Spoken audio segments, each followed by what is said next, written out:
Buenas tardes. Bienvenidos al Centro Asturiano de Madrid. Y hoy como tenemos personas nuevas, pues tenemos que decir cosas que a lo mejor nos callamos en otra ocasión, si todos los que están son asiduos, pues ya no nos repetimos. El Centro Asturiano es la casa regional más antigua de España, y no en Madrid, sino en el mundo. El día 2 de octubre pasado cumplió 142 años. O sea, tiene ya... es más vieja que yo, quiero decir. Bueno, y luego hablamos, ¿Rosa Mari? Sí. 7 años menos que yo. Bueno. Sí. Bien, hoy tenemos un acto que lo dirige con mano muy atinada Ricardo Gallol sobre el Foro de Integración Social. Y va sobre el mundo árabe, que, bueno, luego lo dirá él también, no voy a pisarle el terreno. Y tenemos a una persona que con buena voluntad, seguramente con mucha sapiencia, está aquí para representar a la que no ha podido venir por circunstancias familiares. Entonces, pues, quiero decir que este programa, esta actividad, que ya llevamos ¿cuántos años, Ricardo? 29. 29 años. Estás pisándole. Bueno, entonces ya no digo nada más. No quiero pisarte nada. No quiero pisarte nada. Entonces, Teresa Aranguren, bienvenido al Centro Asturiano y con una tarea que, bueno, yo sé que por tu profesión, eres una periodista muy implicada en este mundo, no vas a tener problemas. Así es que, entonces, Ricardo, el micrófono es tuyo. Luego no te lo lleves, ¿eh? ¿Vale? Bueno, buenas tardes a todas y a todos.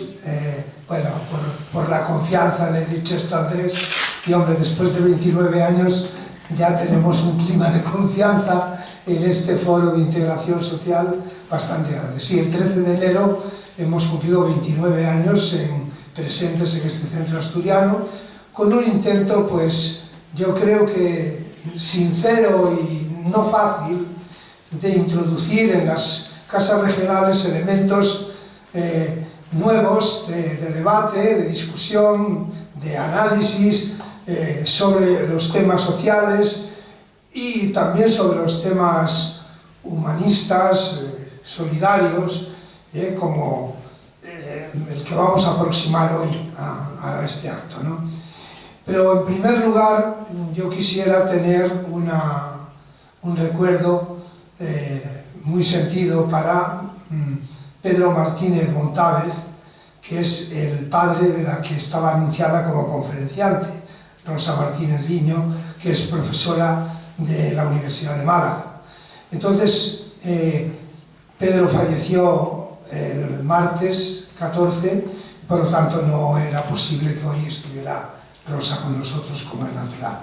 Pero sí que me gustaría tener, aparte de agradecerle a Rosa el esfuerzo que ha hecho para intentar estar aquí, a pesar de que su padre estaba enfermo, me gustaría hacer un especial recordatorio para Pedro, que es una persona muy reconocida como arabista y también como humanista. Ha sido profesor de la Universidad Complutense, pero muchísimas cosas más, y que yo no voy a relatar su historia, pero sí deciros que me gustaría que tuviéramos para él un sentimiento de recuerdo y de respeto y de reconocimiento.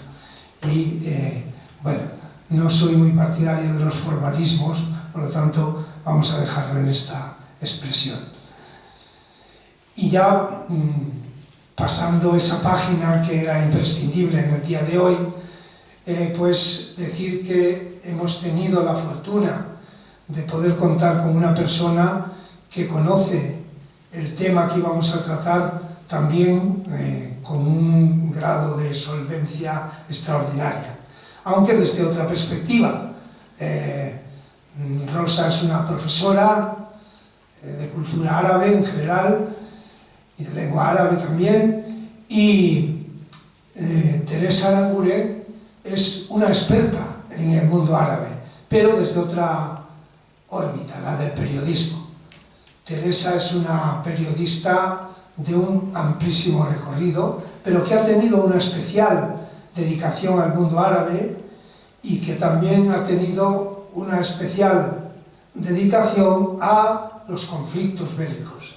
Por lo tanto, es una persona muy forjada en todos estos problemas y además, pues gracias a su colaboración con el Comité de Solidaridad con la Causa Árabe, y a un amigo común como es Santiago González, que también milita en esa causa y que muchos también le conocéis, un economista recientemente jubilado, que trabajaba en Unión Sindical Obrera, incluso.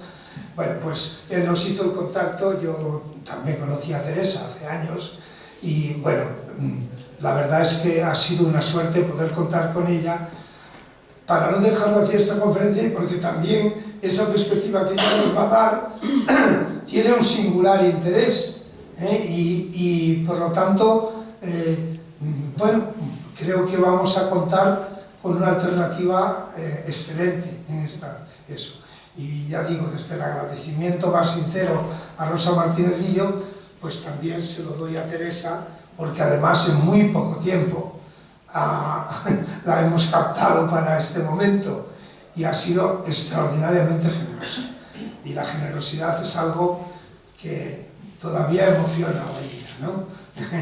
Porque, o no sé si más que nunca. Bueno, Teresa, gracias.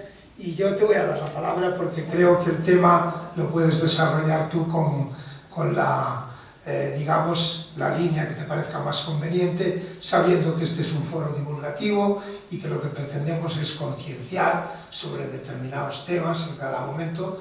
Y creo que este tema hoy, y hace muchos años ya, pero hoy también requiere una mirada comprometida, que es el título que le habíamos puesto. Una mirada comprometida al mundo árabe. Así que Teresa Aranguren, gracias y tienes la palabra. Gracias.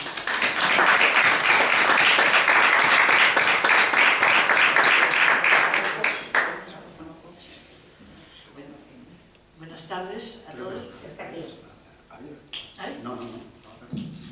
Bueno, si no, yo tengo una voz que se me oye. ¿O te pasa usted? No, me oís, ¿no? Se oye bien. Bueno, lo primero, gracias por estar aquí. Y aunque ya Ricardo se ha referido a Pedro Martínez Montávez, yo tengo que hacerlo también, porque yo he aprendido muchísimo de Pedro Martínez Montávez. No era simplemente un académico, uno de los mejores arabistas más prestigiosos de Europa, no solo de España, sino que sobre todo era un ser humano que estaba siempre del lado de las causas justas. Y en la cuestión árabe, y especialmente en la cuestión palestina, su presencia y su actitud ha estado siempre. A Pedro, que era una persona de gran prestigio, de que tenía un bagaje cultural, se le podía llamar para ir a un centro cultural de un barrio perdido más allá de Vallecas, que él te decía que sí. Estaba siempre, si el tema era un tema que él consideraba que debía estar. Y ha sido muy importante para muchos de los que hemos estado en contacto con las sociedades árabes, con los pueblos árabes, porque nos ha enseñado a mirar de una manera diferente a la que te viene dada por las condiciones culturales y por el contexto cultural en el que estás. Tengo que referirme aquí porque está presente entre la gente nueva, que tú has mencionado, pues está presente una persona que ha sido, pues no solo su alumna en la época de la universidad, que era catedrático de árabe, sino luego ha sido su colaboradora durante toda la vida. Y Carmen Ruiz Bravo Villasante, arabista también de la escuela de Pedro Martínez Montávez, y hay que agradecer que haya gente así. Y yo sé que le vamos a echar mucho en falta a Pedro, porque no hay mucha gente así.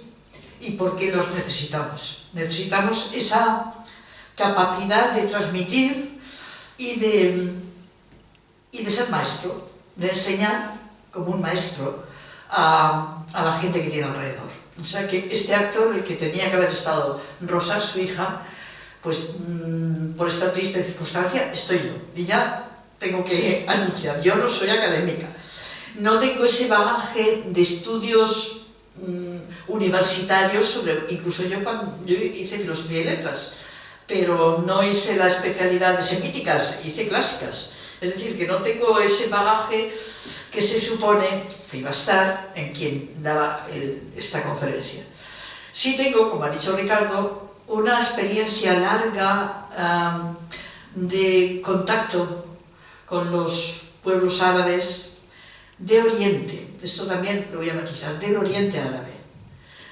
Yo conozco poco el Magreb, conozco lo que Carlos lo dirá, el Masrek, o sea, la parte del mundo árabe oriental, que sería el Líbano, Siria, Irak, Palestina, de ese mundo, al otro lado del Mediterráneo.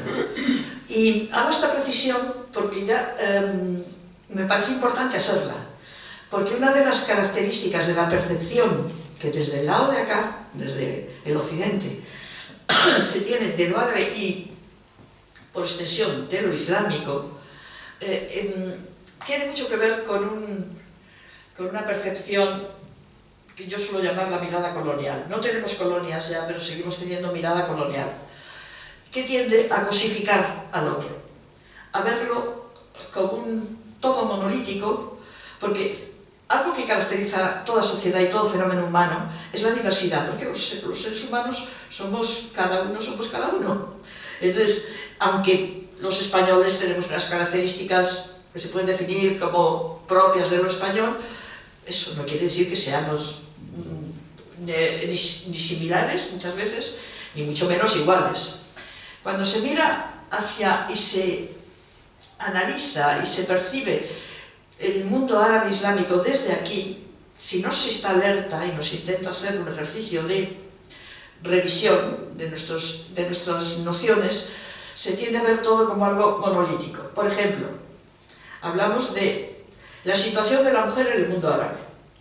Entonces, lo primero que había que preguntar, ¿de qué mujer hablamos? ¿De la de Arabia Saudí? ¿La de Líbano? ¿De qué clase? O sea, ¿de una élite cultural y económica o una mujer campesina? Porque las diferencias son tan grandes como la que puede haber entre una mujer de Estocolmo, europea, y una mujer de un pueblo de Sicilia, también europea. Y no nos damos cuenta de eso. Somos conscientes de que en nuestro mundo hay esas diferencias, pero nosotros son una especie de bloque monolítico que lo analizamos sin percibir lo que tiene de humano y por tanto de diverso esas sociedades. Y en relación con el mundo árabe, la actitud... Bueno, voy a referirme al concepto Oriente-Occidente. ¿Desde cuándo hablamos de Oriente y Occidente? Pues yo creo que la concepción de nosotros somos occidentales, esto es Occidente, ¿y qué es Occidente? Occidente es, desde la percepción y lo que han transmitido también los medios de comunicación de modo muy insistente, bueno, es lo que produce Europa, es la prolongación de Europa y la visión de un mundo desarrollado, más libre, más democrático, civilizador, frente a ese occidente civilizador y yo diría hasta benéfico, que es la idea, el modo en que lo percibimos, está el Oriente. Y el Oriente árabe es nuestro vecino, inmediato, porque hay un Oriente lejano que sabemos que no conocemos. De los chinos sabemos que son muy diferentes y somos conscientes de que no sabemos. Pero de los árabes tenemos cantidad de ideas que la mayor parte, no solo, pero la mayor parte, son prejuicios o estereotipos, que vienen alimentados por toda una historia, no es algo que se ha creado ahora, porque durante mucho tiempo, y ahí me remonto al tiempo de las cruzadas, y ahí es donde se genera el concepto Occidente frente a Oriente, y también en el imaginario occidental creamos el imaginario de lo oriental, Occidente frente a Oriente, el mundo cristiano frente al mundo sarraceno, los infieles, bueno, y también eso nos lo devuelve a nosotros. En esa visión El árabe, para el europeo, es el otro. Los chinos no son el otro, son el otro vecino, cercano y percibido casi siempre en negativo. Porque el modo que se ha conformado esa visión de lo árabe está relacionada con, bueno, cuando el mundo estaba también dividido en bloques, la cristiandad y el mundo árabe musulmán, no árabe, más bien musulmán. Y todos tenemos la batalla de Lepanto y el turco todo eso lo tenemos muy metido. ¿Y qué ha supuesto esto? Pues que ha afianzado una visión de nosotros mismos también falsa, muy falsa. Porque cuando yo he dicho antes que la visión que tenemos de lo que ha representado Occidente, y por decirlo de un modo más concreto, Europa, en la historia de la humanidad, es como un elemento benefactor de civilización, de progreso, de llevar libertades, eso, bien, nada que ver con la realidad si conocemos la historia. Que se lo pregunten a los pueblos africanos, lo que fue el colonialismo europeo, o a los pueblos americanos también, pero sobre todo, en relación con el mundo árabe, tiene este falseamiento de la historia, porque a diferencia de la relación colonial de Europa con, por ejemplo, pueblos africanos, que fueron exterminados, muchos de ellos, por ejércitos europeos. Cuando digo exterminados, es así, exterminados. Con el mundo árabe, la diferencia técnica no era tanta. Es decir, que un mundo más similar en cuanto a desarrollo al mundo europeo. Luego ha ido perdiéndose esa equiparación. Pero, es decir, eran realmente el enemigo. Porque era el enemigo que nos podía hacer frente. Y durante muchos siglos ha sido el enemigo. Digo todo esto porque creo que tenemos que tener presente eso para ser conscientes de que cuando pensamos o analizamos o vemos las noticias de la televisión que se refieren a algo que ocurre en el mundo árabe, tenemos que ser conscientes de que no tenemos una mirada virgen, que estamos en terreno contaminado o minado, no sé si contaminado, pero minado. Es decir, que hay que hacer un ejercicio previo de desprenderse de determinados estereotipos, prejuicios, que no nos dejan ver realmente la complejidad de esas sociedades, su desarrollo, las personalidades intelectuales de las que mucho podemos aprender. Pero yo, en mi experiencia como periodista en la zona del Oriente Árabe, he constatado que ellos saben mucho más de nosotros que nosotros de ellos. O sea, que hasta un refugiado palestino que vive en el campo de refugiados, que apenas tiene posibilidades, desde luego no de viajar ni de moverse por el mundo, pues sabe quién es el presidente de Estados Unidos, sabe quién es el secretario de Estado, posiblemente, sabe también quién es García Lorca. Y uno se encuentra cosas, y dice, y viceversa, ¿hay algo parecido? Sabemos aquí de los poetas, los maravillosos poetas del mundo árabe, porque la poesía es, yo creo, el gran medio de expresión, el medio de expresión por excelencia en las sociedades árabes, mucho más que aquí. Un recital de poesía te puede concitar masas de gente. O sea, se puede hacer en un campo de fútbol. Aquí sería impensable, ¿no?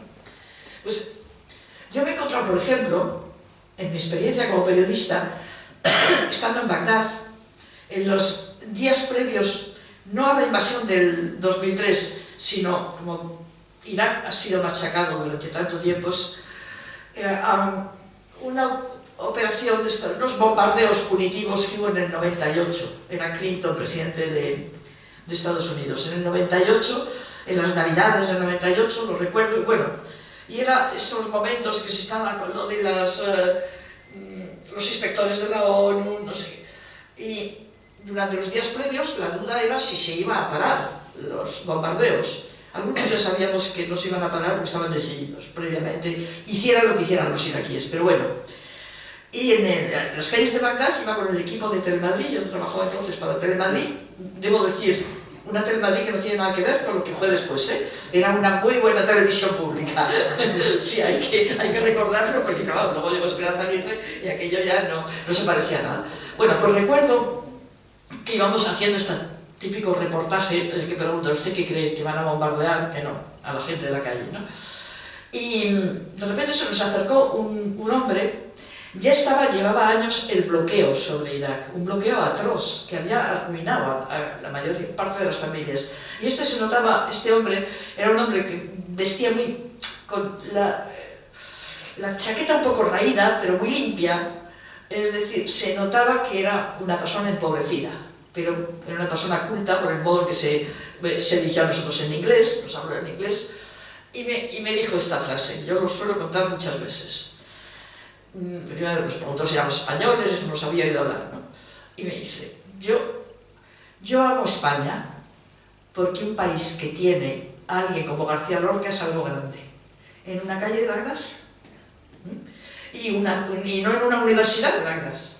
Ese tipo de cosas son experiencias que uno puede tener en el mundo árabe y que nos tienen que hacer revisar nuestra concepción de los árabes como seres violentos, primitivos, poco fiables, que son todos los prejuicios, los calificativos en negativo que están presentes en nuestra cultura. Y a veces hablando con colegas, muchas veces coincidimos mucho periodistas, porque hay una operación militar israelí en Palestina y entonces en Jerusalén estamos tropecientos periodistas europeos. Yo me he encontrado a veces en conversaciones con colegas en los que siempre hay alguien que de repente dice, bueno, es que los árabes ya se sabe, llevan matándose toda la vida. Esa frase como normal, ¿no? Y claro, ¿quién está diciendo eso? Un europeo, que tenemos en nuestra historia más reciente las dos mayores carnicerías de la historia de la humanidad, casi. No sé, bueno, por lo menos de la historia contemporánea, que son la Primera y la Segunda Guerra Mundial, estrictamente europeas, sin influencia, es decir, sin que nos llegase un poder extranjero, como es el caso del colonialismo, que desvirtúa las circunstancias y provoca reacciones extremas. Entonces, esa incapacidad de vernos a nosotros mismos, como cultura, como sociedad, como lo que representamos para el otro, tiene mucho que ver con todo ese bagaje de prejuicios que se alimentan y que los medios de comunicación, y aquí me refiero a mi profesión, refuerzan. En vez de ponerlos en revisión, casi siempre refuerzan. En este sentido, por ejemplo, es muy interesante leerse el libro de Amin Maalouf, Las cruzadas vistas por los árabes, que sería otra... O sea, no somos conscientes del horror del colonialismo, de los crímenes que hizo el colonialismo europeo, ¿no? Pero tampoco somos conscientes de lo que significaron las cruzadas, o sea, de la barbarie que llevaron las cruzadas al Oriente, los guerreros cristianos europeos al Oriente. Y eso que aquí, además tenemos mucha literatura, mucha película sobre ello, creo que de alguna manera sí que está presente en la memoria de los pueblos árabes. Está presente aquel horror, aquella llegada de aquellos caballeros, los blancos, el Ricardo Corazón de León, que era un salvaje, por cierto, pero sin embargo es heroico en nuestra misión, ¿no?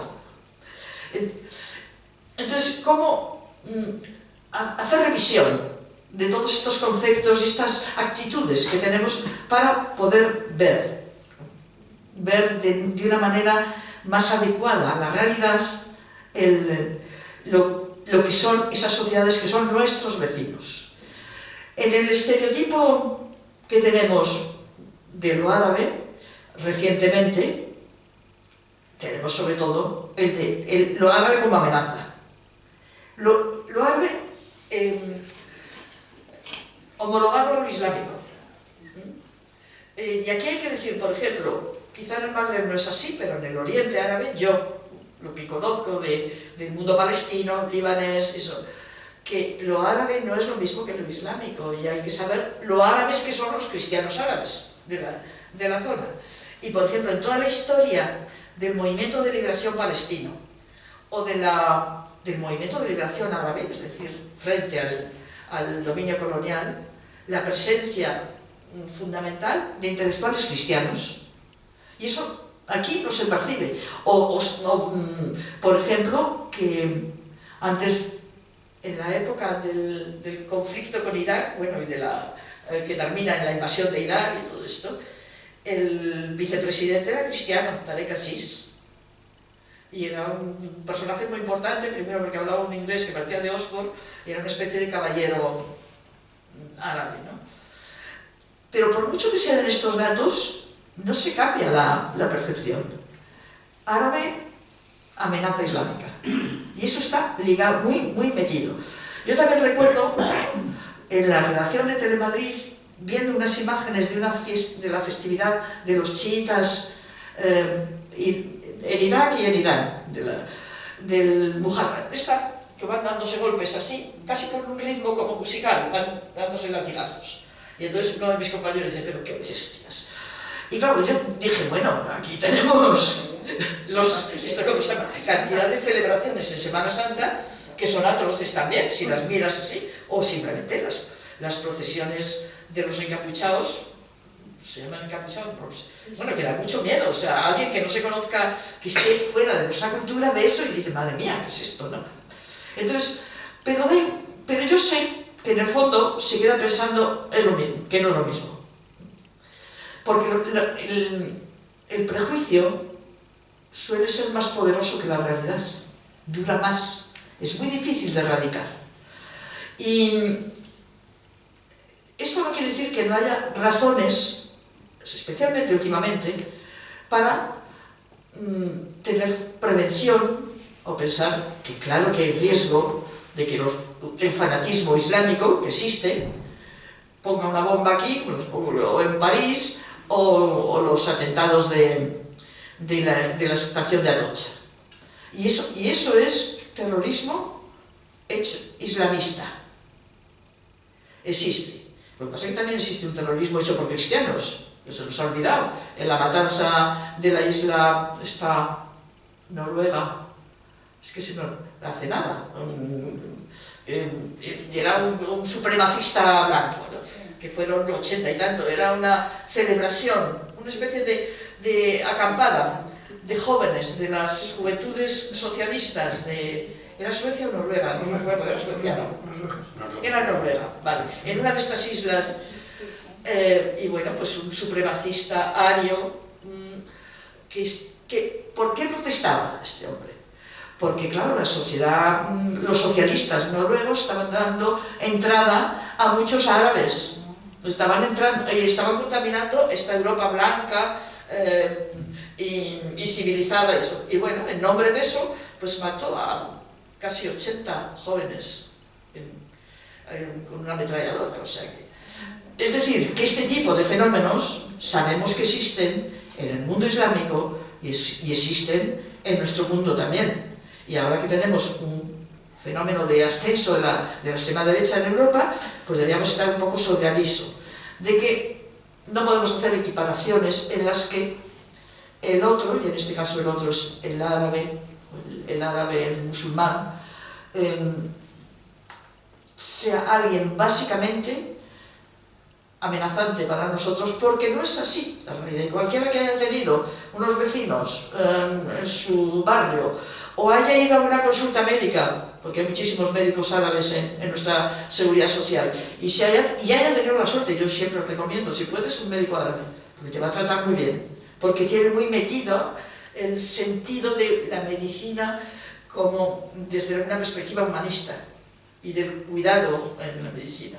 Bueno, pues ahora te puedes encontrar un médico sirio, el médico palestino, y te verá, en esa relación no hay nada de lo que es la percepción previa de árabe como amenaza, pero, como he dicho antes, a veces los prejuicios son más potentes, más fuertes que la realidad, que el contacto con la realidad.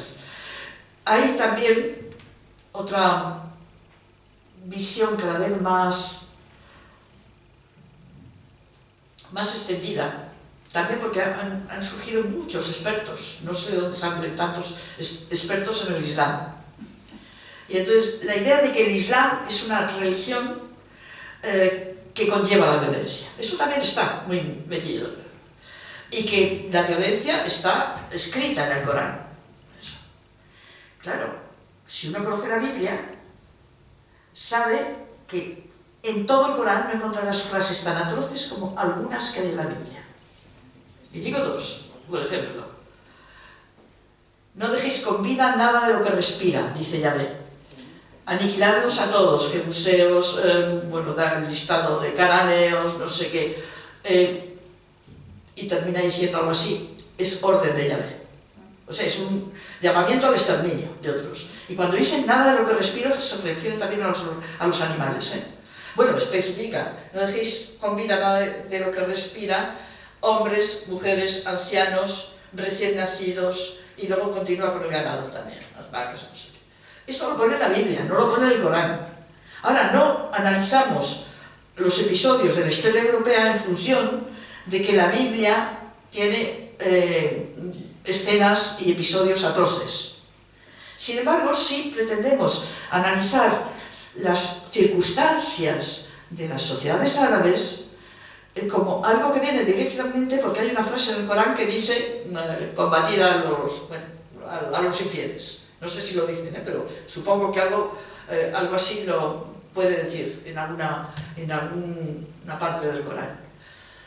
Y no hacemos esto con nosotros mismos porque sabemos que es falso, que ese no es un buen análisis, que en el modo de configurarse las sociedades europeas tiene que ver, por supuesto, la religión, pero tiene mucho más que ver el desarrollo económico, histórico, político, las circunstancias de cada momento, las guerras.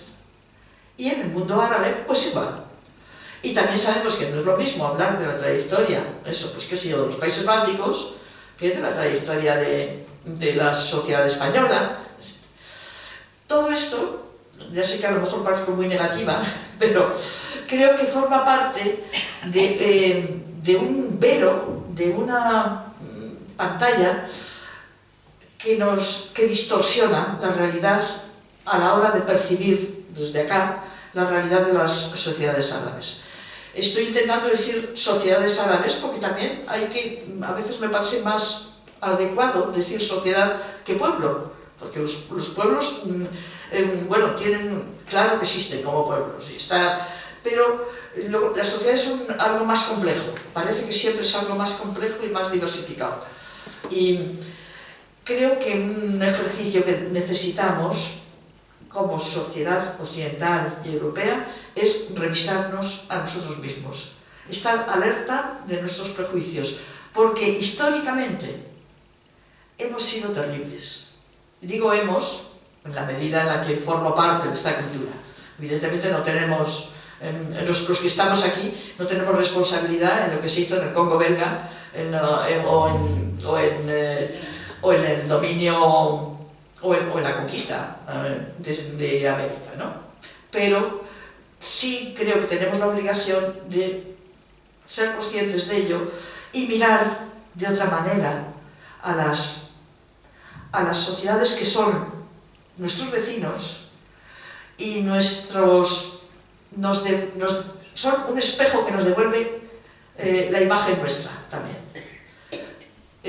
Esto también valdría para decirlo en el otro sentido, pero creo que a través de cómo nos perciben nuestros vecinos árabes, también adquirimos conocimiento de cómo ha sido nuestro mundo en relación con nosotros. Lo voy a dejar ahí porque no sé si yo también enrolla mucho, pero a lo mejor... Bueno, alguna idea a lo mejor tenéis. ¿Quieres concluir aquí tú? Yo sí, sí, concluyo aquí. Sí. Bueno, pues te damos un Mira, aplauso primero.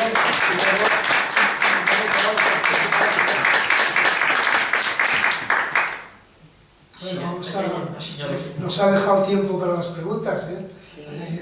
Muy bien, pero muchas gracias de todas formas, porque nos has dado una intervención muy incisiva. Bueno, ¿alguna pregunta por ahí? Sí. Pero la influencia de los árabes que estuvieron tantos siglos, ahí está. Sí, Y a través de nombres, de apellidos, lo tenemos. eso es, sí. Está ahí, eso es lo curioso, que está ahí y basta moverse por España para darse cuenta la toponimia, hasta modos de formas de comer, de la comida, no digo, tenemos, pero es que fueron 8 siglos. Claro, claro. Pero ¿cómo nos los han enseñado a nosotros? Esa es la pregunta. O sea, realmente, como si fuera un paréntesis. No, se fue transmitiendo y ahí quedó y nada. Sí, no, digo cómo nos lo han enseñado en nuestros estudios. Cuando se estudia la historia de España, que es el periodo de la presencia árabe musulmana en España. Pues parece que es una especie de paréntesis que luego se empieza la Reconquista, que por cierto empieza en Asturias, y a partir de ahí se recupera, es como si un paréntesis que lo cierras y vuelves al punto anterior. Claro,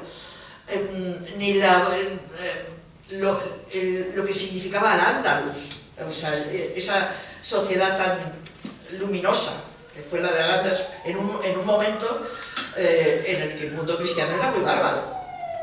O lo que significó el Córdoba y las bibliotecas de Córdoba y los poetas de... Eso, afortunadamente, yo diría que en los últimos años o quizá últimas décadas, ha empezado a valorarse, a recuperarse, pero como perspectiva del cómo percibe o cómo se nos han enseñado a los españoles que fue la presencia árabe y musulmana, es como algo ajeno. Bueno, no sé si recordáis la frase que dijo Aznar no hace mucho, es que los musulmanes todavía no han pedido perdón a los españoles por su invasión de la península. Así define 8 siglos de presencia, de cultura, de lo que tú has dicho, de presencia que queda. Clarísimamente. Ahí está. Ahí está, claro, claro. Sí, sí. Por eso es importante ser consciente de eso y reivindicarlo, claro. ¿En qué manera incide, bueno, igual hay más palabras pedidas, pero seguimos luego. De momento, no, de momento... ¿En qué manera incide esa visión occidental de las sociedades árabes en que no se faciliten o no se articulen soluciones políticas pues básicas, como es el tema del Estado palestino, por ejemplo, como es el propio tema de cómo fue atacada Libia, independientemente de que puedas estar más o menos de acuerdo con Gaddafi, o incluso la situación de Siria? ¿En qué medida, quiero decir, se infravalora la capacidad, no solo autónoma, sino la capacidad de convivencia internacional con esos pueblos desde Occidente? Es decir, que parece que se les tiene como en un nivel de inferioridad, es decir, cuya solución puede esperar años, ¿no? Y a veces siglos. O no llegar nunca porque no nos importa.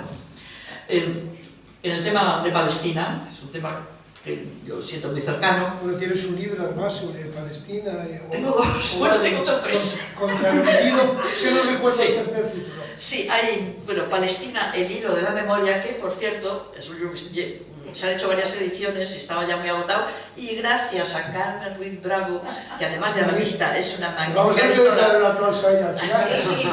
Es que va a salir ahora, porque estaba agotado. Claro, bueno, Palestina, el hilo de la memoria, Olivo Roto, escenas de la ocupación, y otro, el último, que es el que también presentamos en Oviedo, en Gijón.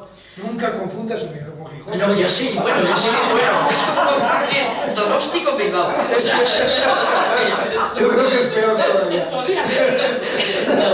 Bueno, pues en Gijón fue donde lo presentamos, que es Contra el olvido, una memoria fotográfica de Palestina antes de la Nakba. La Nakba fue la expulsión de la población palestina en los meses previos y posteriores a la creación del Estado de Israel, 1948, ¿no? Y entonces este libro realmente es una joya también, porque es una recopilación de fotografías de álbumes familiares de familias palestinas desde finales del 19 hasta 1948. Y es que ves cómo era esa sociedad. Y desmonta, casi sin necesidad, tiene también unos textos, bueno, tiene un prólogo maravilloso de Pedro Martínez Montales. Prólogo que es una joya ya solo ese prólogo, y luego textos de dos escritores palestinos, dos intelectuales palestinos, y otro texto mío y de mi compañera Sandra, la fotógrafa. Sí, que la conocemos también. Sí, también la conocéis a Sandra, ¿no? Bueno, y que lo que muestra a través de la fotografía es cómo era esa sociedad que nos la describieron como no existente. Todos recordamos el eslogan sionista de una tierra sin pueblo para un pueblo sin tierra. Y eso de una tierra sin pueblo. Entonces ves una sociedad que en esos años, y eso te lo muestran las fotografías, era muy similar a como podía ser la sociedad española. Con un componente básicamente rural, pero también con unas clases urbanas, una élite cultural, en ese sentido más cosmopolita que la élite cultural española, y con las diferencias de Oriente y Occidente, pero no... ves un tipo de familias, de celebraciones familiares, de cumpleaños, de primeras comuniones, porque hay muchos cristianos, muchas fotos de familias cristianas, etc. Bueno, esos son los libros que me he liado yo aquí mucho con esto. Lo que tú decías, con respecto por ejemplo, a la cuestión palestina, que es una de las grandes injusticias del siglo XX, una de las grandes atrocidades del siglo XX.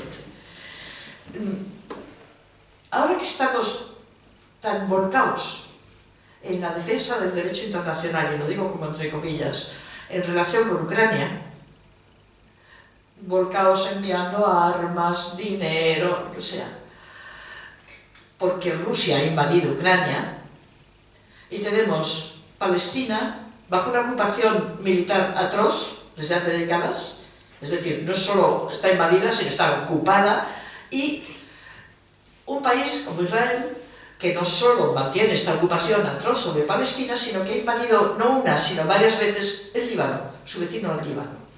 Y no le pasa nada. Es que no ha habido ni una mínima sanción.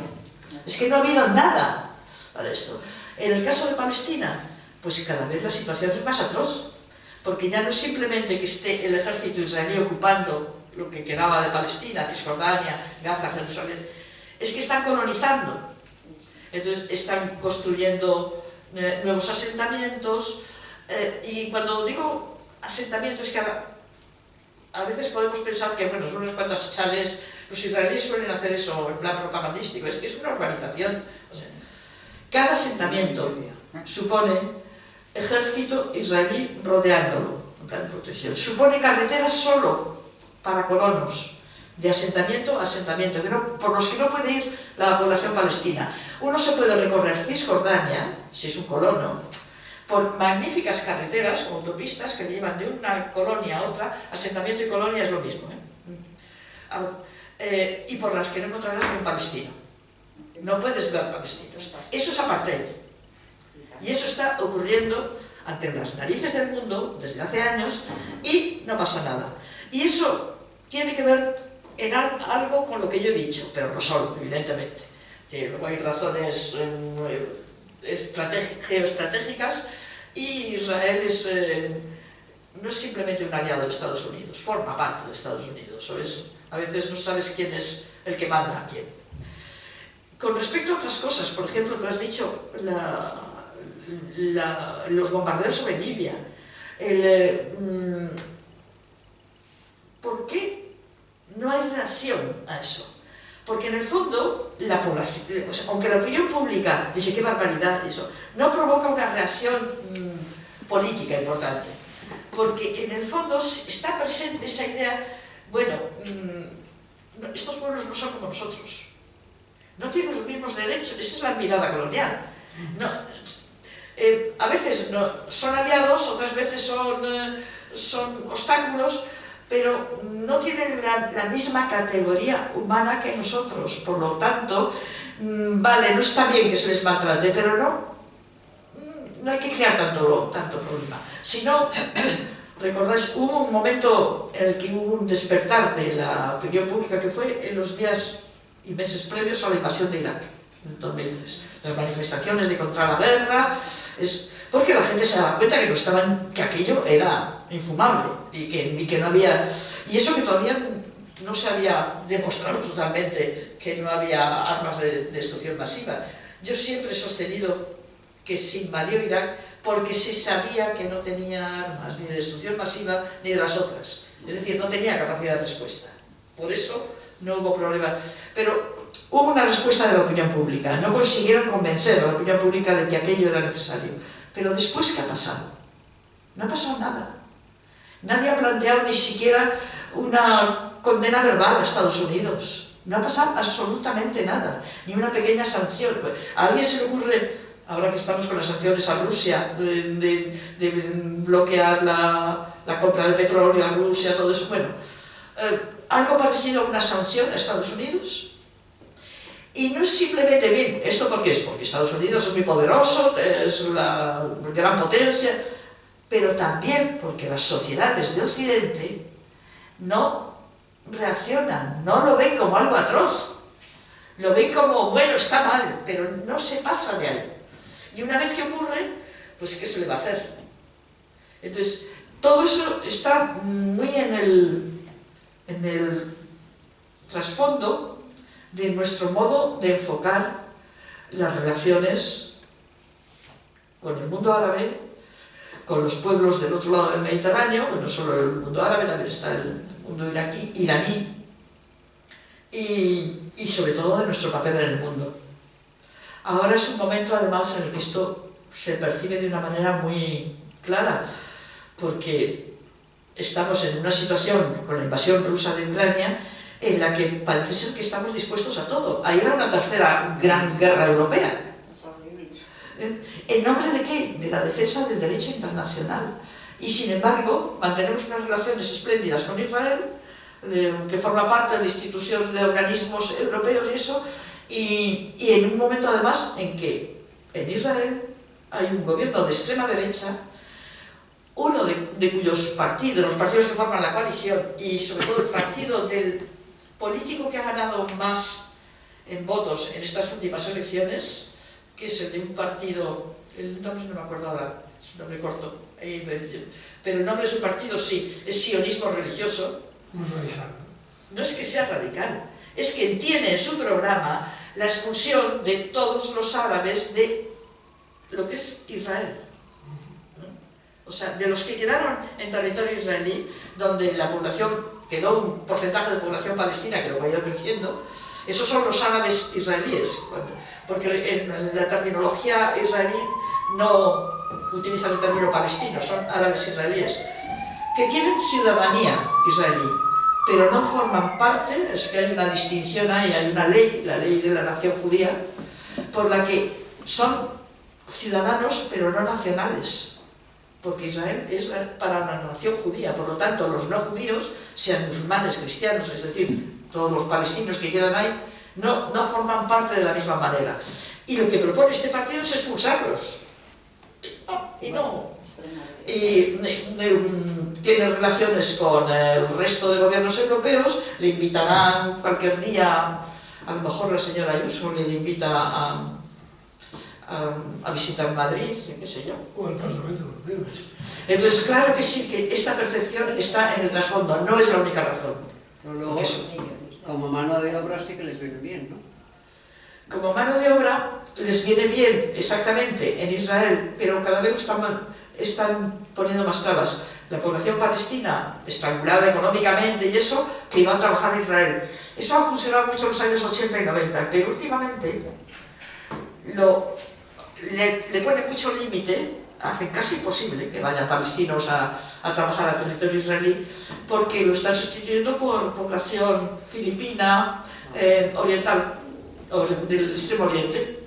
No quieren árabes allí, porque claro, el árabe es el recuerdo, la presencia de un palestino, por eso además no dice la palabra palestino, dice solo árabes. Su presencia es la constatación de que había pueblo en Palestina, que hicieron una limpieza étnica, que expulsaron a la población. Y por eso los refugiados palestinos, Israel no los reconoce, los refugiados. Yo creo que Estados Unidos nunca puede meterse con Israel, porque es que la mayor parte de los millones que hay en Estados Unidos son de Israel. Y si se enfrentan con Israel, adiós Estados Unidos. Yo no sé si es tanto eso, porque también es viceversa, ¿eh? O sea, la ayuda de Estados Unidos a Israel, si no, no se mantendría, ¿eh? Supera a la de cualquier otra. Entonces, yo sé que tiene mucha presencia lo que llamamos el lobby pro-israelí en Estados Unidos, en los medios de comunicación. Ahí son poderosísimos, desde Hollywood hasta el Times, todos los medios de comunicación. La CNN, todos. ¿Y eso qué es lo que supone? Que no hay político estadounidense que se atreva a hacer una crítica abierta o a tomar una decisión claramente contraria a intereses israelíes o simplemente una condena en Naciones Unidas, si tiene que presentarse a elecciones, porque sabe que es. En el terreno económico posiblemente hay lobbies mucho más poderosos que estos, seguramente. El lobby armamentístico, el del petróleo, de los cacahuetes, qué sé yo. Pero los medios de comunicación sí están prácticamente en manos del lobby sionista o lobby pro-israelí.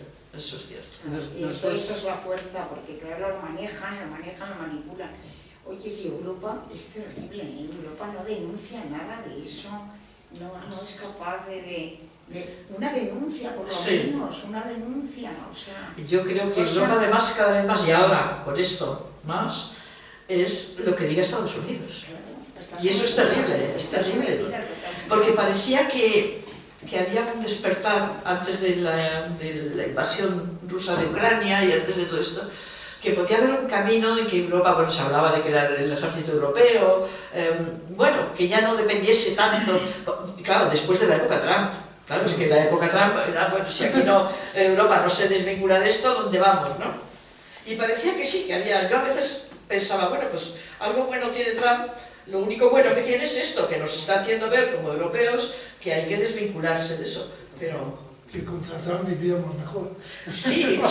No, bueno, éramos más conscientes, sí, ahí hay una palabra. Sí. ¿Nos puedes hablar un poquito de la parte de migración? Porque, por ejemplo, en España, dentro de que mi desconocimiento es total, que grandes cifras o cosas generales no conozco, pero sí tenemos la sensación de que hay muchos árabes a los que algunos, ayer por última vez, he oído llamar, es que son los moros estos, que luego se enfadan porque les llames moro, pues ¿qué son? Sí. Es decir, aquí tenemos un poco una cierta noción de que hay muchos temporeros, tanto en Cataluña como en Andalucía, pero yo lo asocio más con Marruecos, no sé. Sí. No sé si palestinos aquí son muchos o pocos, o si es que se van todos a Suecia, o no se van a ningún sitio porque ya no quedan casi, porque el exterminio va a toda velocidad. ¿Nos puedes comentar un poquito esa situación? Sí. No, tienes toda la razón.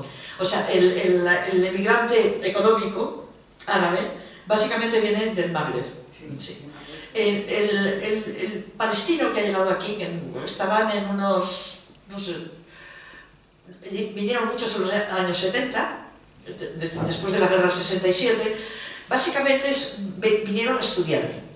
Y pertenecen a unas clases medias, no acomodadas, pero con posibilidad, por ejemplo, de mandar dinero a sus hijos para que estudiasen. Entonces, el refugiado palestino que vino aquí, refugiado o no refugiado, el palestino que vino aquí, no responde a ese perfil de temporero, de, por ejemplo, todas las mujeres marroquíes que están en el cultivo de la fresa en Huelva y todo esto, no responde a ese perfil. Responde a un perfil, eso, pues que termina siendo médicos o periodistas, o eso, sí, de unas profesiones liberales. Pero ¿están más integrados o relativamente? Bueno, relativamente. Mira, hay una cosa. Yo tengo muchos amigos, porque tengo muchos amigos palestinos y sirios y eso que responden a ese perfil. Y muchas veces a mí me han contado, pero no solo uno, que, por ejemplo, el paciente con el que están tratando, eso, al final les dice, y que está encantado con ellos, dice, ay doctor, usted es estupendo, estoy encantado. Y ya sé que es árabe, pero no parece árabe. Ah, sí. No parece. Pero eso dicho no... Siendo estupendo como va a ser. Claro, eso es. Y claro, a mí me lo he contado, tú, Carmen, lo conoces, nuestro amigo Maggi y esto, sí, o Falles. La sensación de humillación y de impotencia que provoca que te digan eso, cuando tú te sientes árabe y sabes lo machacado que estás como árabe, ¿no? Entonces, es diferente. Y con respecto a lo que tú has dicho, lo de los moros, ¿no? Pues sí, los moros tienen un tono despectivo, eso no cabe duda. Y se refiere básicamente al mundo de los marroquíes, bueno, también argelinos y eso, que viene del norte de África. Y bueno, luego es verdad que la experiencia, yo me imagino que la experiencia, por ejemplo, de un empresario agrícola que contrate trabajadores marroquíes, luego será parecido a lo que pasó con los españoles que emigraron a Alemania, esto, que luego constatará que son muy buenos trabajadores y que son gente muy de fiar, eso que pasó con los españoles que fueron a Alemania, que también para los alemanes eran pues como moros, ¿no? O eran, vamos, sí, pues morenos, era la Europa del Sur, o sea. Y en total, pues sí que es verdad que contando con esos trabajadores del Magreb, tenemos una población árabe en España bastante considerable. Cuando sucede el incidente desgraciado de Algeciras, pues claro, se crea un debate un poco sobre cómo se está produciendo la convivencia, ¿no?, entre las comunidades árabes y la ciudadanía española y tal. En general, bueno, la visión que se da objetivamente es bastante positiva, ¿no? Pero quizás creo que nos falta un escalón.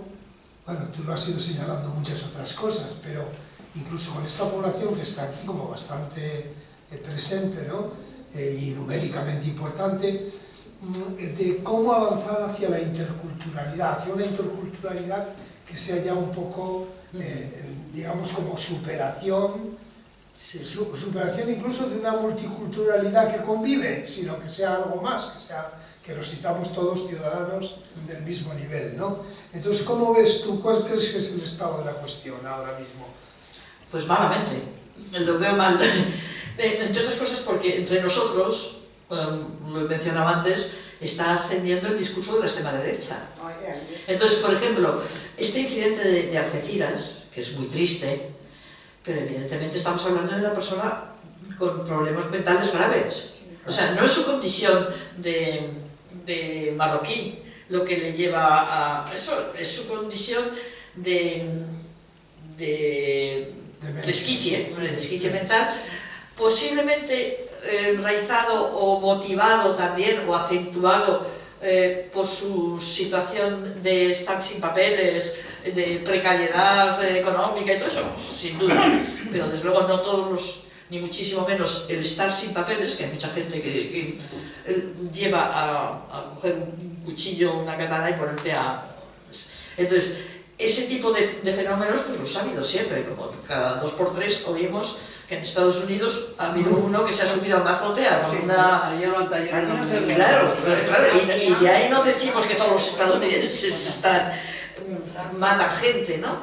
Entonces, pero sí es verdad que como es marroquí, enseguida despierta, y ahí sí lo enlazo con lo que estaba, despierta el estereotipo y el prejuicio que tenemos anterior. Lo ponen, le da vida.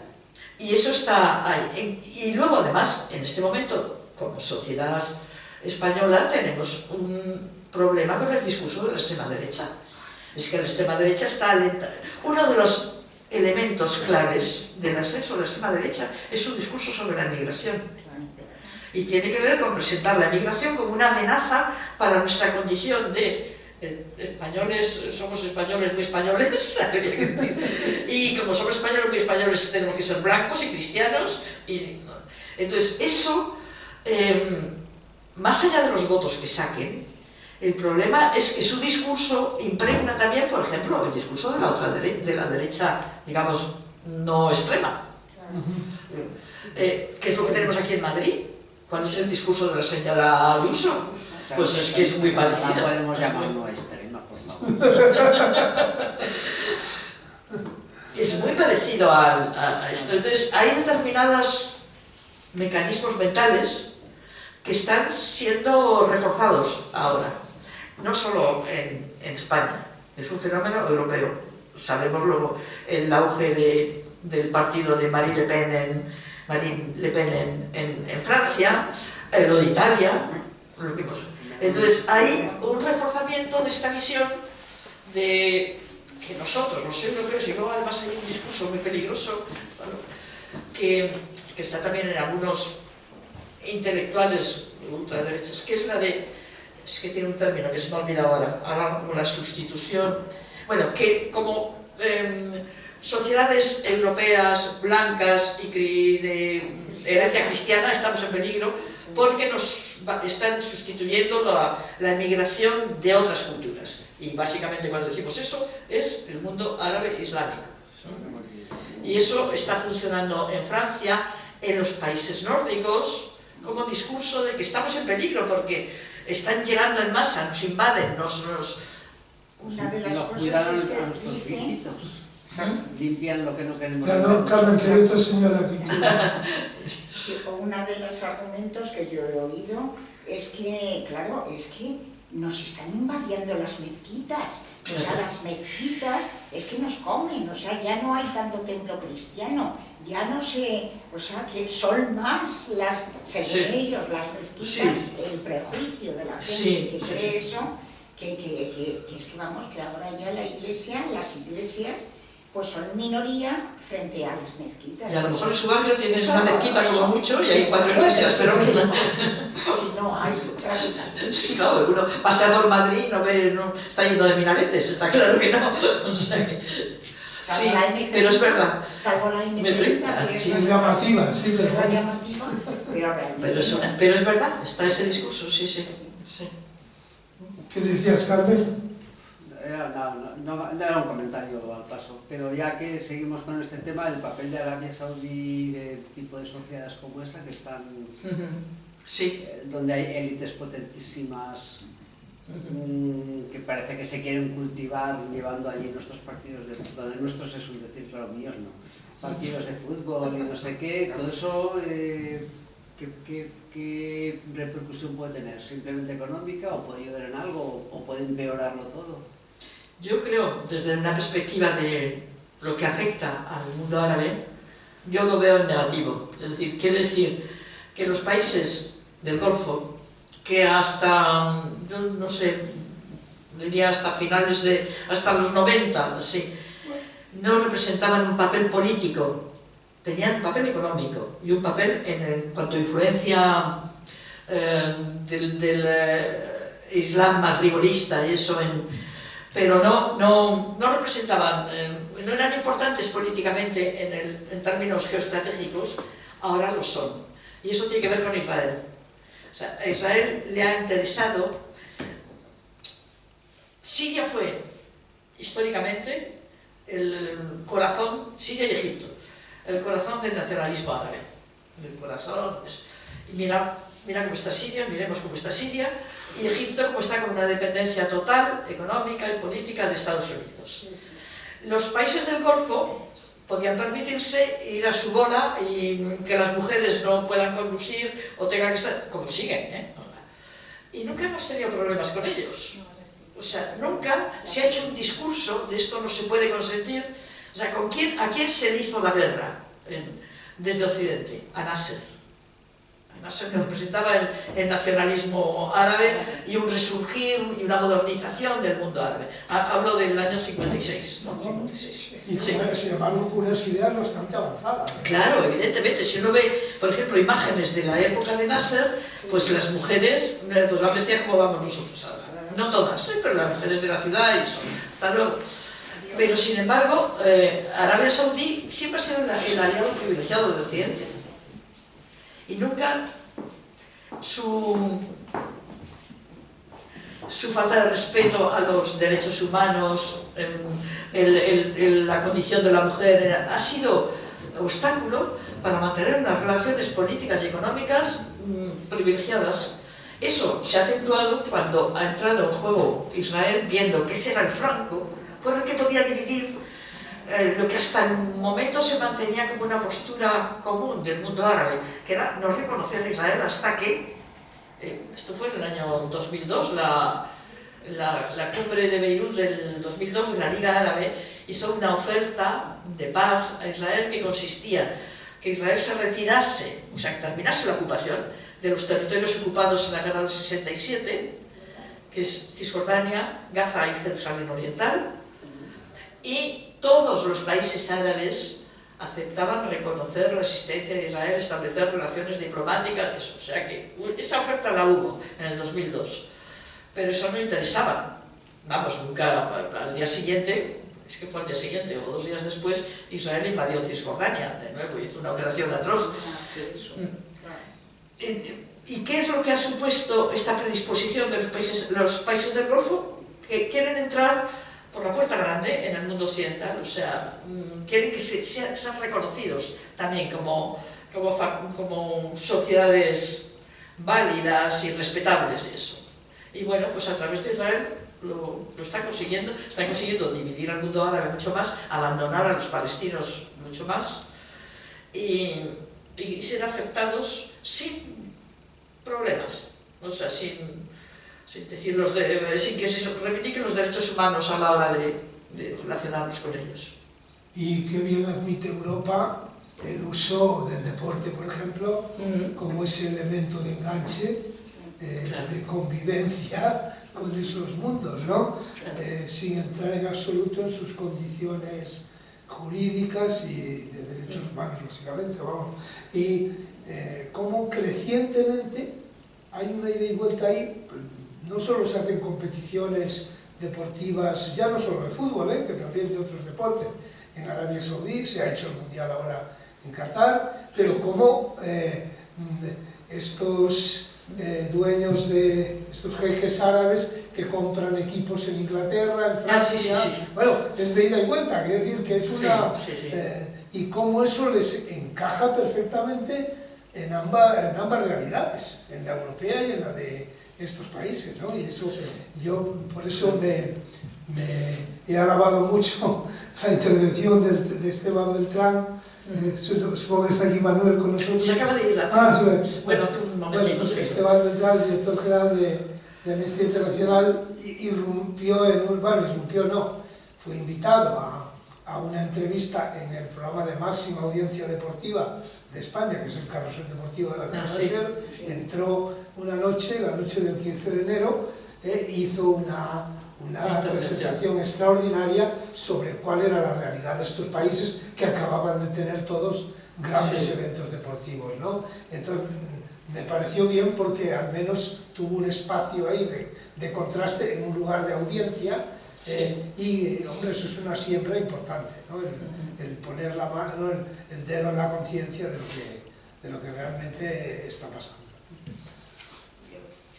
Sí, bueno, buenas tardes aquí en pequeño grupo. También quiero hacer un reconocimiento, bueno, ya lo habéis hecho desde la mesa, de Teresa Aranguren. Se ha hablado del compromiso, pero claro, yo, como se ha visto, quiero añadir que Teresa tiene una formación y una práctica como pedagógica, de maestra de las sociedades, de tal manera que pone ejemplos de las cosas y elige ejemplos que tocan a la gente, de manera que está la teoría, pero luego pone un ejemplo y ese ejemplo se queda en la cabeza y la persona lo recuerda, lo que es una muy buena cualidad. Y solamente añado una cosa a propósito de Rosa Martínez, que no se encuentra aquí, de su padre Pedro Martínez Montávez, que se encuentra, como yo digo, en otro ritmo más allá de este mundo. Y es que, bueno, Teresa nos ha llevado a hacer la autocrítica. Y ella también nos recuerda que en los países árabes hay sectores en el pueblo, no solo los intelectuales, que también hacen su autocrítica. Claro, es decir, y termino con eso, precisamente un título de un libro de Pedro Martínez Montávez, que es una colección de artículos, después de darle muchas vueltas, lo llamó Pretensiones occidentales, o sea, como pretensiones coloniales y de dominio y somos mejores, carencias árabes. Eso O sea, ustedes también tienen que reformarse, potenciar a los que tienen ideas, etcétera, etcétera. Es decir, que somos conscientes de que todo el mundo tiene que hacer reajustes, pero claro, que el que está en posición de dominación es el que tiene que dar el primer paso y de alguna manera, o por lo menos los pasos más decisivos, porque tienen las claves. Y quería decir esto y agradecer, bueno, a todos y a Teresa en particular, y más en un día como hoy, pues que efectivamente siga manteniendo estos criterios, y uno de ellos muy importante es el de la veracidad, porque todos oímos muchas cosas, pero luego decimos, a ver este que tiene detrás, a ver qué intereses tiene, por qué dice esto, quién le puede pagar, y entonces hay un elemento que es el de la veracidad, el del informador o el profesor o cualquiera de nosotros, que respalda lo que dice cuando él ha sido consecuente en su vida y efectivamente no ha estado engañando. Se ha podido equivocar al analizar algo, pero ha sido veraz. Y creo que eso es una cuestión importante. Bueno, vosotros lo sabéis en vuestra vida, que una cosa es lo que se predica, se suele decir, y otra cosa es lo que se hace. Y cuando hay congruencia entre lo que se predica y la veracidad del comportamiento, y es tu caso, Teresa, pues eso es lo que contribuye a que realmente las cosas puedan ir cambiando. Y termino, pero con una sugerencia de tipo muy práctico que ahora no podemos llevar a efecto, claro. Y es una pregunta para educadores. ¿Por qué no tenemos en los... Yo creo que no hay, a lo mejor me equivoco, en la enseñanza, por ejemplo, de geografía y historia, en primaria y en secundaria, algunos materiales lógicos que incluyan a los países de los cuales vienen nuestros conciudadanos, por ejemplo, americanos. Aquí hay gente de Colombia, de Honduras, tal, y luego tú vas a los libros de bachillerato, ¿y dónde están representados? ¿Cómo se enteran los estudiantes de cuáles, ya no los árabes? ¿Y qué pasa con aquellos? ¿Y Rumanía? ¿Y cuál es la historia de Rumanía? Pues ni idea. Entonces el desconocimiento produce miedo. El miedo produce violencia de las reacciones, y esa cadena quizás se podría no romper, pero debilitar, pues introduciendo en esos niveles. No sé, sería fantástico, ojalá se pudiera. O sea que a lo mejor lo podéis hacer. Muchas gracias, Carmen, por tu aportación tan lúcida. Muchas gracias a ti por dejarme explayar. Yo, si me permitís, quería incidir en otra onda. Y es que, vamos, yo milito en los cristianos de base, vamos, en la línea de la teología de la liberación, y que tenemos un teólogo aquí que conoceréis de referencia, Juan José Tamayo, que ha trabajado mucho también el tema de la relación con el Islam, ¿no? Tiene un libro incluso que se llama Hermano Islam. Porque nosotros en esa profundización, bueno, todas las religiones tienen mucho que... Pueden decir mucho, pero también tienen que callar mucho, ¿no? Todas, los musulmanes, los cristianos, etcétera, etcétera.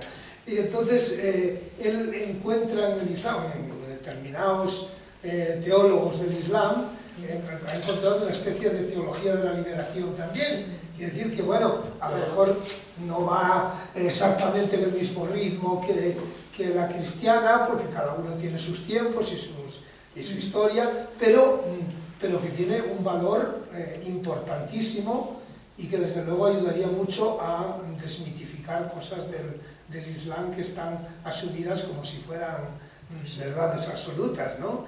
Pues no, pues el Islam, como toda gran religión, tiene sus procesos y tiene su parte que podía histórica, mucha inconfesable, pero otra también pues liberadora, ¿no? Como puede, pues eso, que también eso hay que analizarlo y acercarse, porque no todo es adverso, ¿no? Voy a decir un comentario un poquito malévolo, no, porque no es con mala intención, es un poco, si estuviera Juan J. Tamayo se lo diría también, y es lo del título de Hermano Islam. Yo cuando lo vi pensé en Hermano Lobo. Qué chirrión. Entonces seguro que no lo ha puesto, por eso, desde luego. Yo creo que lo ha hecho con muy buena intención. Pero no, él seguro que no. Pero lo que puede, el lenguaje que dice Teresa tantas veces, porque entonces tú dices, sí, claro, luego es un animal, hay que tratarlo bien. Lo peligroso que son nuestras asociaciones de ideas, hasta inconscientes. Yo cuando lo vi, digo, uy. Entonces, cuando te oigo, digo, claro, el Islam y la fraternidad y la convivencia. Pero hay una cosa. Pero recuerdo que mi primera impresión fue, ya que estoy en esa era con buena onda, intención de verdad, que le aprecio y nos conocemos mucho. sí, ya que estoy en esa onda, quiero añadir, sí, para ir acabando ya. Quiero decir que ha fallecido ayer Enrique de Castro, el cura de Vallecas, de San Carlos de Romeo, a sus 80 años, después de una enfermedad bastante larga. Pero quiero reconocerle a Enrique, en la clave que estamos hoy, que él fue un acogedor de inmigrantes, pero no solo acogedor en el sentido humano, social, que bueno, como parroquia que está en esa periferia madrileña, pues le corresponde en cierto modo,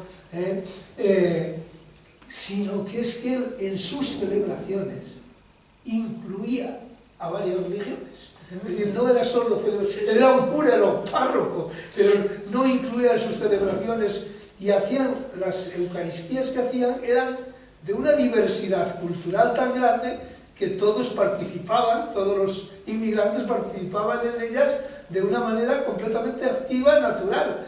Es decir, que en eso fue un hombre absolutamente rompedor, ¿no? Y yo quiero tener para él un recuerdo muy grato, muy entrañable, porque creo que en ese sentido, a lo mejor no muy teorizado en términos académicos, pero desde luego con una praxis excelente, pues también hizo esa labor. Y esas cosas y esas personas, como Pedro, como Enrique, son las que ayudan a construir un mundo mejor, ¿no?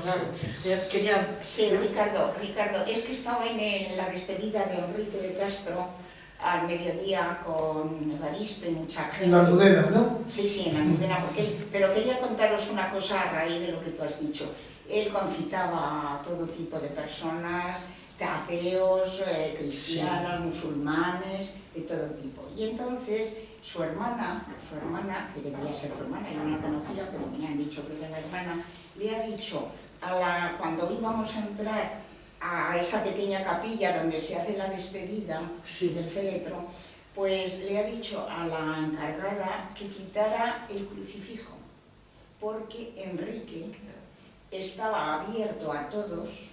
Eso, decirlo yo, porque lo ha dicho, o sea, el símbolo era quitar el crucifijo, porque en realidad luego la despedida que lo ha hecho Josito, tú sabes quién es, Ricardo, pues ha dicho, yo brindo, ha levantado una copa de vino, y ha dicho, me emociono porque es que verdaderamente es el espíritu de Enrique, ¿no? Que yo le conocí bastante. Entonces ha dicho, lo que Enrique querría es que brindáramos por la vida, independientemente además del credo que tengamos. Da igual si éramos cristianos, si somos cristianos, si somos musulmanes, que aquí están los musulmanes, los ateos. Y entonces, de todas formas, le hemos despedido con un Padre Nuestro, pero ha dicho Josito, y los musulmanes pueden pedir a Alá también, claro, que le acoja en su seno. Pero hay que ser Enrique, o sea, ¿qué concitó Enrique alrededor de su vida? Pues eso es. Bueno, pues no os conoces propaganda cristiana solo como ejemplo de vida, ¿no? Podemos aplaudir si os parece. Sí, yo creo que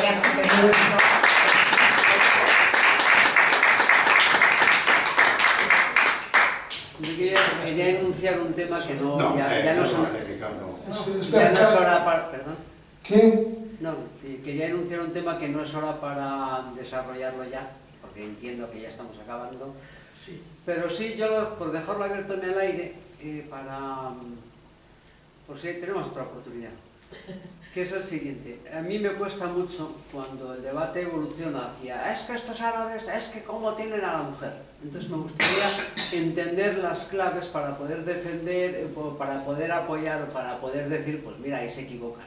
No lo sé, yo la verdad que no lo sé, porque entiendo que cada uno está en su tiempo y en su momento y me falta mucha información, pero es un punto que suele tenerse muy en cuenta para despreciarlos. Sí. Entonces, si pudiéramos tener claves para debatir eso con una mayor serenidad y con un mayor criterio, pues creo que sería una aportación buena para los debates y en defensa de que, bueno, pues que cada uno está en el momento cultural o en el momento histórico, filosófico, no lo sé, es que no lo sé, pero es un tema que me interesa mucho para... Claro. Que creo que no es momento, pero bueno, yo lo enuncio, que no me quiero quedar con las No, ganas. pero ese sería el tema de un debate. Bueno, yo solo te digo que lo primero que habría que cuestionar es estos árabes, en general, eso es. Lo mismo que si nos lo aplicásemos a los... Aquí hay, bueno, tenemos crímenes de mujeres cada día, entonces dijéramos estos españoles. Bueno, pues... Lo decía o sea, ¿qué muchas diferencias? Hemos tenido que hacer un pacto de Estado contra la vez. Es tema de una sesión. Bueno, pues abierto queda la propuesta. Sin negar que hay problemas, igual que los hay aquí, diferentes seguramente, pero... Sí, pero a mí me gustaría tener argumentos y tener claves para cuando surge eso, que surge muy Sí, señor, don Andrés. No, te doy la... No, bueno, pues agradeciéndole a nuestro presidente adjunto, que es una persona especialmente amable, agradeciéndole que me dé esta posibilidad, deciros que nos despedimos hasta el próximo trimestre, ya con nuestros 29 años cumplidos como foro, y que un tema seguro que vamos a tener, aunque vamos a plantearle también al centro, vamos a ver cómo andamos de agenda, algún debate electoral con candidatos, sobre todo en materia de discapacidad y los temas de accesibilidad en general y demás, pero bueno, eso ya lo iremos proyectando, pero que el tema así del trimestre va a ser el corredor atlántico, que está y que va a venir el presidente de la Comisión de Transportes del Senado, que es el alcalde de Puebla de Sanabria, José Fernández, senador socialista, y va a ser él el ponente en esa charla. Todavía no tenemos la fecha cerrada, pero ya os lo anuncio. Ya sabéis que esto del corredor atlántico ahora, como el corredor mediterráneo, están en celotipia y entonces tenemos que ponerlo sobre el tapete. Pero bueno, no llegará la sangre al río y habrá los dos corredores. Bueno, pues nada, muy buenas noches a todos, muchísimas gracias y nada, si hay algún voluntario tomamos una silla. Gracias.